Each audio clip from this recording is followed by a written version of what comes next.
Two major SmackDown stars dealing with injuries right now. MJF tells a certain WWE talent he will see them in 2024. There's an update on Dragon Lee's NXT arrival, and there's a whole bunch of your questions to get to. Hello and welcome to the Solo Sunday News here at What Culture of Wrestling with myself, Andrew Pollard. Be sure to like, subscribe, share, turn notification bells on.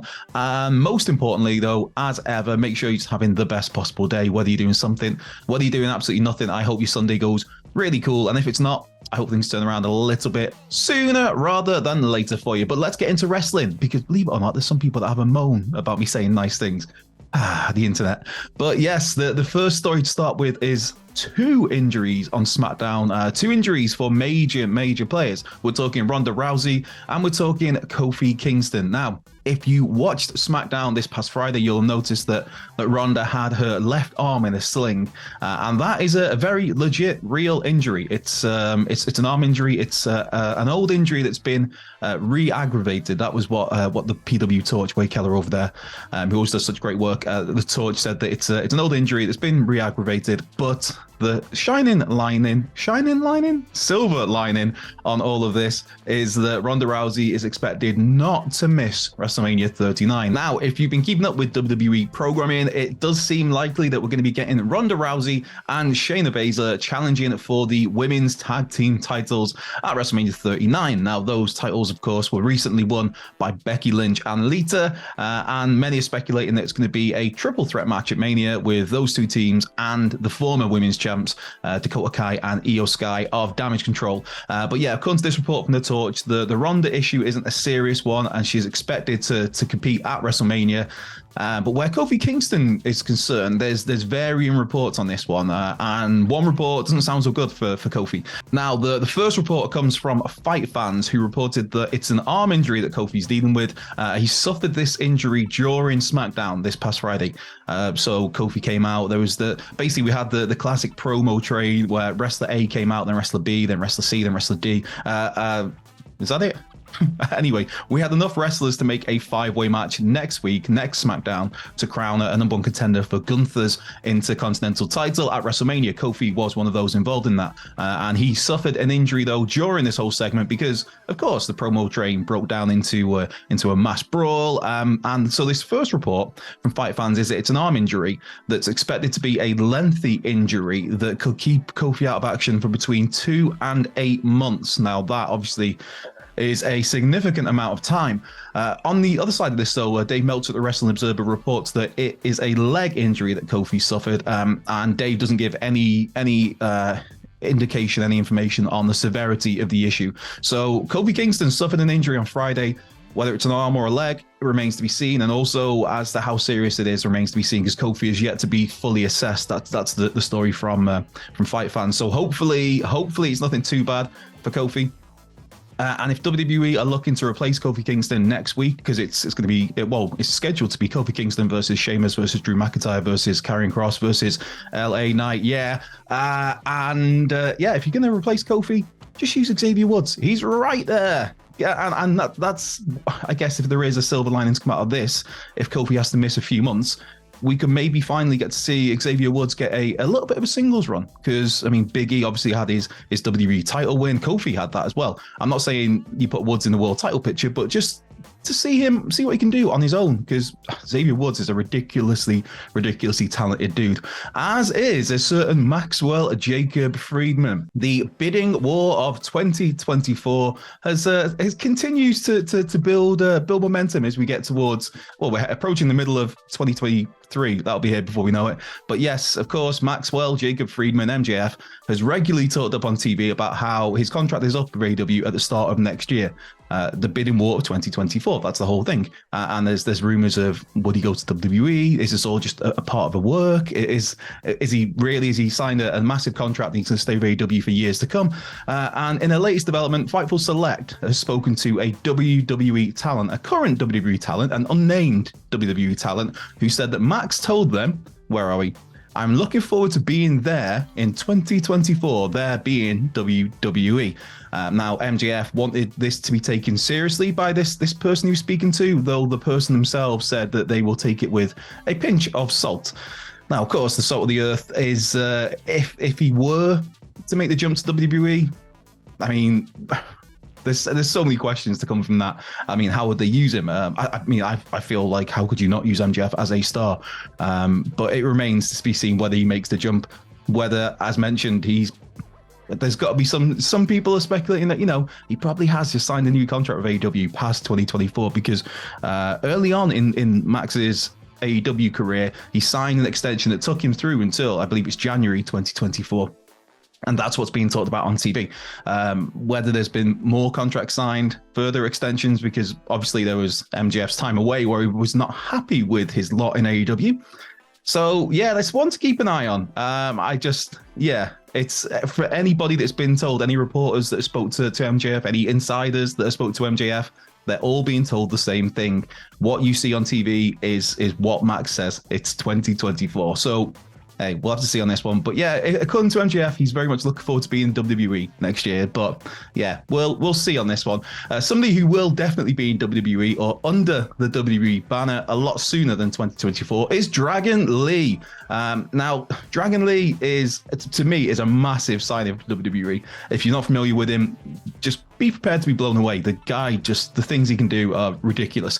He announced himself in December at AAA show that he'd signed with WWE and that he would be reporting to NXT, the Performance Center, in the new year. Now, the original plan was to debut him in early January. Then some people speculated that maybe they're holding him back until Vengeance Day, because that was the first big show on the road again, the first pay-per-view on the road again, if you call it a pay-per-view. I don't know of NXT. But he didn't appear there. Now, the problem was there were visa issues with Dragon Lee. They now seem to have resolved themselves, because the Wrestling Observer newsletter, Dave Meltzer notes that Dragon Lee is expected to arrive next week. So that could mean that he may well be on NXT TV this coming, Tuesday? I was going to say Wednesday. No Wednesday Night War, is there? He could be on there on Tuesday. And as ever with Meltzer at the Observer, he does note how things can change, because let's face it, things always can change in WWE, even if you're in NXT. The plan right now is to bring Dragon Lee in as part of the burgeoning beef, you could call it, between Grayson Waller and Shawn Michaels. Many, of course, have speculated they've seen what's been going on TV and thought, Shawn Michaels come out of retirement to face Grayson Waller. Nah, mate, no boy, no lad. That is not going to happen. That is absolutely not going to happen. I don't think so. I don't really care to see it. I have no interest. Hey, I barely had interest in Shawn Michaels when he was an active wrestler, so that chip is still on my shoulder. I will... I'll get over it one day. I will get over it one day. Not that he screwed over Marty Jannetty and the British Bulldog and Bret Hart. Man, yeah, gotta let these things go. That's what I'm saying. That's what I'm telling myself. But yeah, Grayson Waller is expected to be facing off with Dragon Lee as part of this storyline. Dragon Lee, you'd imagine he'd be brought in as, I guess, a surrogate for Shawn, because Shawn isn't going to wrestle. But what he can do is he can bring in his own hand-picked babyface act to go up against Grayson Waller, and that would be a really cool way to debut Dragon Lee, because that puts him in a prominent position. It puts him in as somebody chosen by Shawn Michaels, because hey, as much as I haven't got time for Shawn Michaels, he was pretty decent. Some would say he's a legend. He's a two-time Hall of Famer. He's kind of a big deal. So if he's giving the rub to somebody, in this case Dragon Lee, that's a good thing for them in terms of perception on TV. And also the fact that you're going up against Grayson Waller, who is a heavily featured act on NXT television and is a great heel. So if you're coming in as a babyface, that's somebody who's really good to bounce off, to work off, because they're so good at being a prick. So yeah, it's a win-win for me. Dragon Lee, like I said, he's really good. Still only 27, former IWGP Junior Heavyweight Champion. It's one to keep an eye on. He is a talent to keep an eye on. I don't expect him to be in NXT for too long. I think it'd be one of those where they'll come in, maybe do 6 months, and then possibly go to the main roster. For all I know, they could bring him in, take the mask off him, call him Dave Smith, and it'll just completely sink. But yes, we have got a bunch of Twitter questions to get to now. Yestin Williams has got in touch, right? Yestin, Jay White, WWE main eventer or the next EC3? Ooh, that's quite the polar opposite, shall we say. I lean more towards WWE main eventer rather than EC3. Just because Jay White EC3 is a talented dude. There was a lot you could have done with him. The fact that his main strength is talking and you brought him onto the main roster and made him a mute is just absolutely baffling. I'm not saying, I mean, the dude is the second coming of, The Rock, but he was a really good talker, and we never got to see that on the main roster. But I think under the stewardship of Triple H knows what he's getting with Jay White. If Jay White does indeed go to WWE, and I think Jay White will be valued. I think he will be inserted in a strong position from the get-go, and then look towards maybe in a year's time being properly cemented in the main event picture. That's just me speculating on that one. Right, Jay has got in touch. Why easy? What storylines would you book leading out of WrestleMania for the IC title, US title, tag titles, etc.? Right. For the IC title, I think Sheamus wins it. I think Sheamus gets his big moment at WrestleMania. I mean, coming out of that, you could do Sheamus and Drew as a rivalry, but I don't know, does that feel a little overdone? But for me, I think you could have Sheamus win it at WrestleMania, and then as you get towards the summer, LA Knight, he's the guy that dethrones Sheamus. I think that's one route to take. As for what else you say, the US title. Now this is an idea. I would love to take credit for it, but I think where I heard it first, I think it might have been Jason. I think it might have been the Solid Monster. Solid Monster sounds off. If you don't listen to the Solid Monster, go and give him a listen. Really cool content that Jason's been putting out for literally over a decade now. But yeah, I think it was there I heard this idea where you have John Cena win the United States title at WrestleMania, then on the Monday, because you're thinking, well, they're not going to put the belt on Cena because, I mean, his schedule, he's busy filming things.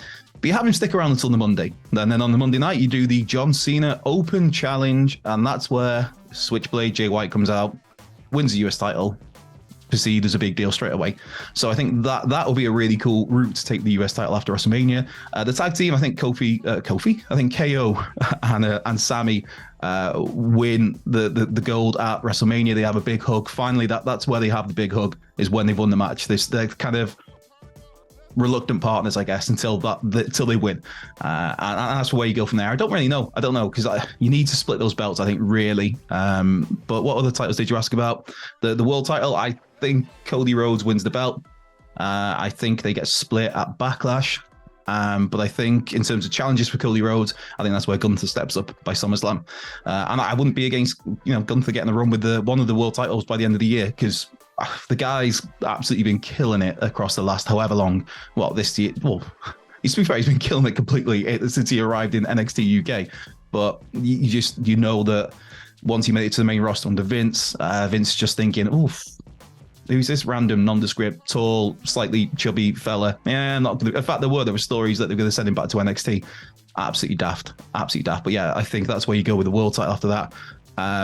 You didn't mention the women's titles, but I'll talk about that because I don't know. I think Asuka wins the Raw Women's title at WrestleMania, but then I also think Rhea Ripley wins the SmackDown Women's title. I don't think you can do both. I don't think they'll do both because you can't change every single title. The way I'm talking about it here is every title's going to change hands at WrestleMania. But I don't know. Would you move the Judgment Day to SmackDown possibly? Who knows? But I feel like I've still done this question for a long time, so I'm going to quickly move on. Sean Bateman has got in touch with quite possibly the greatest question I've ever seen on one of these Soul Sunday Newses. Who is a better rapper, Randy Savage or John Cena? It's the Macho Man. He's there, right behind me somewhere. And he's there. There's a lot of Macho Man Randy Savage going on in this ring. Actually, technically, that's the Macho King. Randy Savage, clearly the better rapper. Did John Cena do a rap dissing Hulk Hogan? Be a man, brother. No, he didn't. Randy Savage did, though. And also he paid tribute to Kurt Hennig, who is on my wall right there. Paid tribute with my perfect friend, I think that one was called. So Randy Savage, easily, clearly the best rapper in the wrestling history. Right, I have been Andrew Pollard. This has been the Soul Sunday News here at What Culture. Come and give us a follow at What Culture WWE on the Twitter. You can follow me if you want at Culture Left Pair. Be sure to like, subscribe, share, comment, turn notification bells on. Most importantly, though, as ever, just make sure you're having a good Sunday. Whatever you're doing, whether it's something, whether it's nothing, I hope you have the best possible day. And if it's not going so well, I hope things turn around for you. That's me. It's tonight's AEW Revolution. Hopefully we've got a good show. The build's been a bit lackluster, but there's going to be lots of great wrestling. I'm very much looking forward to that main event. Hopefully you enjoy that as well. And I will be back next weekend. Have a great week. I believe it's Wilborn and possibly Hamflet in tomorrow on news duties, but they'll keep you covered. And I'll catch you down the road.